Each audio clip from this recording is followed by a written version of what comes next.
মিয়ানমারে কিছুতেই থামছে না জান্তা বাহিনীর দমন-পীড়ন। সম্প্রতি দেশটির হপাকান্তে সামরিক জান্তার গোলাবর্ষণে হতাহত হন বেশ কয়েকজন। ধ্বংস হয়েছে বহু ঘরবাড়ি ও শিক্ষা প্রতিষ্ঠান।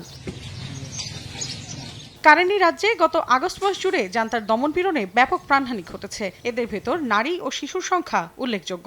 মানবাধিকার সংস্থা কারেনি হিউম্যান রাইটস গ্রুপের প্রকাশিত এক প্রতিবেদনে বলা হয়, ন্যাক্কারজনক হামলায় কেবল মানবিক ক্ষতি নয়, রাজ্যের ঘরবাড়ি, বিদ্যালয়, ক্লিনিক, ধর্মীয় ও সরকারি স্থাপনাও ধ্বংসের মুখে পড়েছে। বহু যানবাহন ও কৃষিজমি ভস্মীভূত হয়েছে, যা জীবিকা ও খাদ্য নিরাপত্তাকে আরও সংকটে ফেলেছে। জান্তার সামরিক তৎপরতা মূলত নির্বাচনী প্রস্তুতির অংশ বলেই প্রতিবেদনে উল্লেখ করা হয়েছে।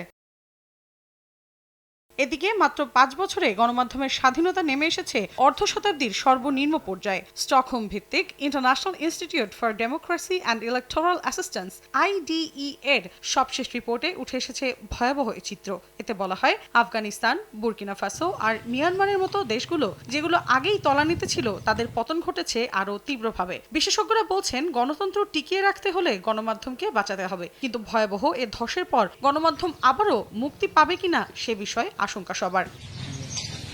মৌসুমী সাথী, সময় সংবাদ।